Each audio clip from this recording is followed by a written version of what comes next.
has been said about Senator Francis Cheese Escudero. We at Inquirer.net, however, believe that there's more to this re-election as senator from LP Coalition than meets the heart, or rather, the eye.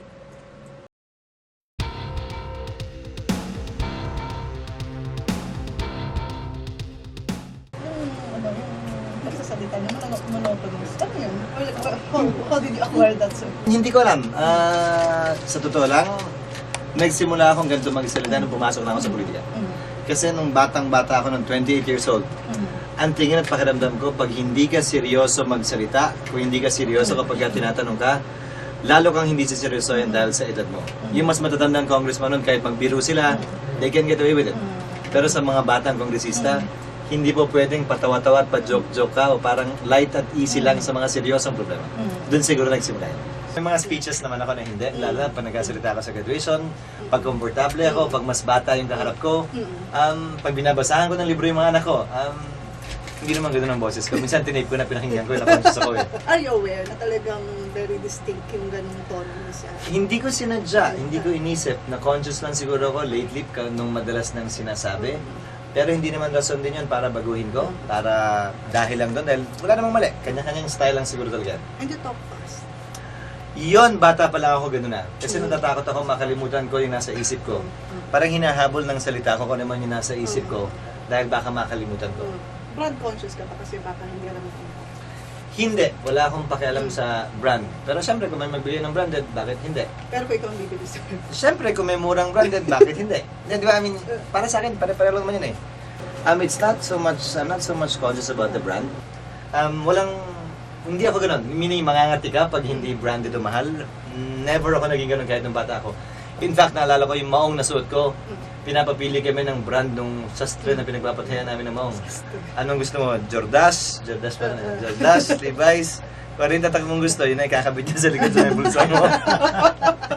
Wala namang naniniwala na peke yun o ginawa lang. Okay naman sa amin yun. We were never brought up that way. Sir, how are you as a father, sir? Ano yung relationship niyo with, kasi 5 years old kid? Let my kids be the judge of that, but I would like to think that I'm trying to fulfill my role as a single parent right now to them. It's difficult, it was difficult at the start. But well, look, mas komportable na ako ngayon. In fact, about 2 weeks ago, I used to read to them before they slept, whenever I could put them to sleep and arrive early at home. Since 2 weeks ago, no, 3 weeks na, sila na nagbabasa ng libro sa akin para makatulog sila. But they're reading simple books, mga Mo Williams, yung malalaki letrang may ikli, na makakapal yung page. But right now, they're reading to you, and it's such a great joy, for example, na pag may word silang hindi mabasa at ma-pronounce, tapos susubukan nila, tapos pag hindi na kaya, titingin sa'yo, as if asking for help, and then you try to guide them through the word. And then they see it again, they still encounter the same difficulty, and by the third or fourth time they see the same word, kaya na nila. It's such a joy, and hindi mo kayang pantayan siguro, hindi mo kayang bilhin o bayaran yun. How often do you bond with your family?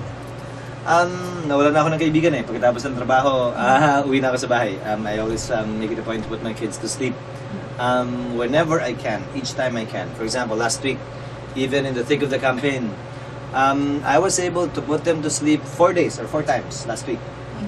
Eh di lalo na pag walang campaign. I usually make it a point to put them to sleep. Sir, yung very specific lang, who prepares you for nila, who send them to school? I did at the start until I developed a system. Ako nag-grocery, kasama ko sila mag-grocery. Ako po yung pili ng kinakain. In fact, bawal mag-candy, mag-ice cream at mag-chocolate ang mga anak ko. Pag wala ako sa bahay, hindi sila makapagpaalam, hindi sila kakain. But you don't cook for them?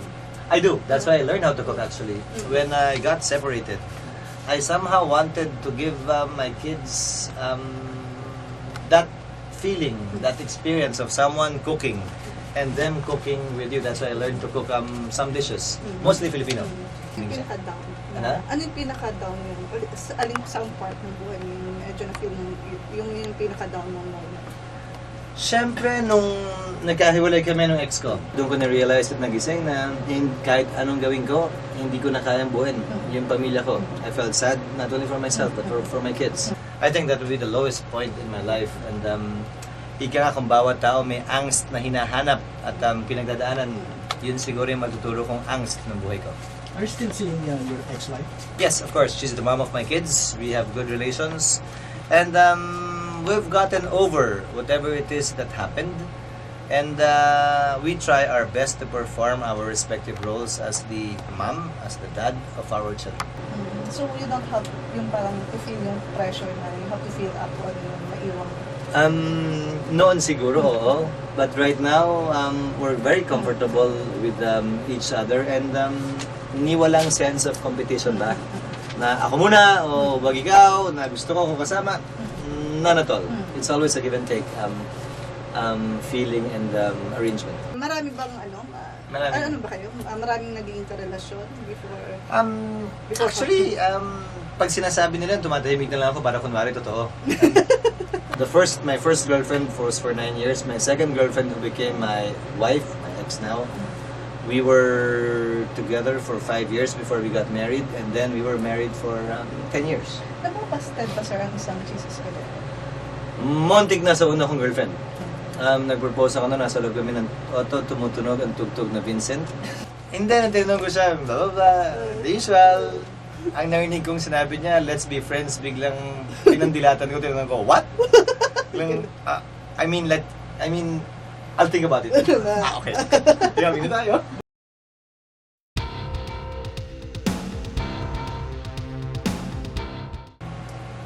When was your proudest moment when you were a senator? I can't really distinguish because I consider it a distinct honor to serve as a member of the Senate. Each time I guess I'm called a senator, I'm proud of that. Each time that my name is called during roll call, I am proud of that. Each time that I'm able to do something and affect a change in a place or in a community or in a venue or in a forum, I am proud of that. It's such an honor for me to be serving this capacity. Kaya nga palagi kong sinasabi, hiling namin muli ang karangalan na pagsilbihan kayo bilang miyembro ng Senado. Yun ang palagi kong sinasabi sa lahat ng speech ko. Because just to be a senator is often by itself distinct. Making decisions, do you follow your head or your heart? When it comes to work, I always follow my head. When it comes to my personal life, more often than not, I follow my heart. Politics also has a seat in the church. What's your opinion? What can you do to stop it? Not really to stop it. You can't dictate on the church what it should or should not do. For me, priests, as citizens, as Filipinos, have every right to campaign for or against a particular candidate. But sana as citizens, not as priests. Hindi gamit ang sutana, hindi gamit ang pulpito, hindi gamit ang simbahan. Bawat isa sa atin may karapatan mangampanya pabor o kontra sa isang kandidato. Nalungkot lang ako dun sa pinalabas nilang Team Buhay, Team Patay. Kasi, as one bishop said, you cannot base your choice on one issue only. Who do you consider your role models? I've been asked that question many times and I've always had difficulty answering, principally because nobody quite embodies all of the qualities that you would want in a public servant or in a leader. Let me enumerate. For example, in Marcos, I would have wanted his wisdom, his intelligence, his knowledge of the law. With President Aquino, her ability to unify and appreciate certain democratic principles and rights of our citizens. For President Ramos, for example, his work ethic. With President Estrada, his ability to communicate and be understood by our people. With President Arroyo, with President Aquino, with President Arroyo, also her work ethic. And with President Aquino, his clear vision against corruption and the fact that he will not allow himself to be dragged into any issue even remotely associated with being corrupt and fighting for clean and good governance. Speaking of the president, are you in the inner circle of Maynila? No. When you say inner circle, you're talking kitchen cabinet or midnight cabinet or whatever kind of cabinet. I think one reason why Pinoy and I have a good relation and have maintained our friendship, hindi ko pinapakialaman ang trabaho niya at hindi rin niya pinapakialaman ang trabaho ko. Merong galang at pagrespeto tungkol doon.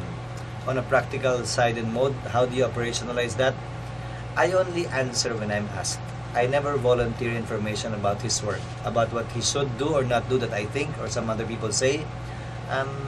I let it be. I simply let it be.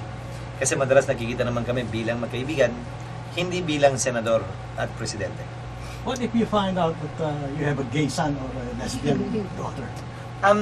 Malawak ang pag-intindi at pag-unawa ko kaugnay ng bagay na yan sa trabaho man o sa personal na buhay. Of course, I do not know how I will react if and when it does happen. But right now, the way I think of it, malawak at malalim yung pagtanggap ko sa ganyang sitwasyon at kalagayan. In fact, I will even go a step further. For the past year, we have been studying a bill on gender recognition, which basically says that not the accident of birth, but by your own self-determination should your sex be determined. Yeah. Cross-dresser ka, meaning you're gay and you want to dress like a woman. Deep down, you think you're a woman.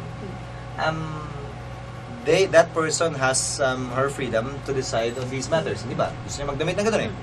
Pero paano na pag nagpunta sa airport? Saan siya pipila? Doon sa pila ng panlalaki o pambabae? Pipila siya doon sa pila ng panlalaki pero nakabistida siya? O pipila ba siya doon sa pila ng pambabae dahil nakabistida siya? Bagaman, ang kasarian niya, lalaki.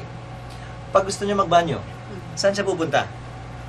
Buti na lang yung ibang mga hotels, may mga handicap. Ayon sa kanila, doon daw sila nagpupunta sa handicap. Pero paano pag wala? Saang CR ka pupunta? Minsan, hinihiya pa sila ng immigration officials kung saan nakabistida ka, naka-makeup ka, ang ganda-ganda mo. Tapos, pagdating sa immigration official, babasahin yung pangalan mo. Ah, Jose ka pala! I think it violates certain rights of the individual that we should respect and guarantee under the Constitution. I don't know if you're ready for it. But just to explain, my understanding and point of view when it comes to these things would be that wide. Insofar as not tolerance, acceptance is concerned. What else, di ba, parang sa 15 years na yun, ano ba yung mga hindi mo nagawa na you have to be in the Senate again? Ang paninilbihan bilang kinatawan sa Kongreso man o sa Senado, hindi naman natatapos yun eh. Nagpapatuloy yun dahil palagi may panibagong problema, panibagong hamon, panibagong rason at boses at problema na dapat mong dalhin sa Senado. Hindi mo naman kayang idikta kung ano yun. Pero sa panig at parte ko, ang nais kong tutukan at gawin sa terminong ito, kung papaano mapanatili, masustain, yung sinimulang tuwid na daan, walang wangwang at kayo ang boss ko ni Pangulong Aquino,